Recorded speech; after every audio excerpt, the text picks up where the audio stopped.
ကို့အသားရည်နဲ့အလိုက်ဖက်ဆုံးပါတိတ်ရောင်ကိုဘယ်လိုရွေးချယ်မလဲပါတိတ်ဝယ်တော့မယ်ဆိုရင်ဒီဇိုင်းလာလေးလေးဝတ်ချင်တယ်ဒါပေမဲ့ဝတ်လာရင်ကို့အသားရည်နဲ့လိုက်ဖက်ပါမလားဆိုပြီးစိုးရင်တကြပါတယ်ဒီလိုစိုးရင်နေရပြီဆိုဒီဗီဒီယိုလေးကိုစောင့်ကြည့်ကြည့်နော်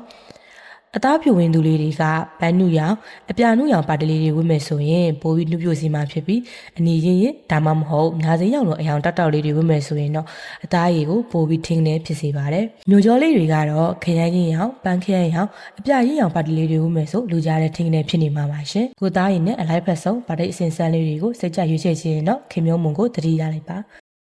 အစင်လေးကိုကြိုက်ပေမဲ့ကိုသားရောင်နဲ့မလိုက်လို့မဝေးရတာမျိုးမဖြစ်ရလေအောင်အစင်ဒီဇိုင်းတစ်ခုချင်းစီကိုကာလာလိုက်မျိုးစုံထုတ်ပေးထားလို့စိတ်ကြရွေးချယ်လို့ရပါပြီနော်ခင်မျိုးမဝါထုတ်တဲ့ပါတီလေးတွေကိုဒဇင်ပြန်လဲရောင်းချလို့သူများလက်လီဝယ်ခြင်းသူများအတွက်ဖုန်းသို့မဟုတ်ဖိုင်ဘာနံပါတ်3998955343နဲ့39983834လုံးနဲ့တို့ဆက်သွယ်မအောင်နိုင်ပါတယ်ရှင်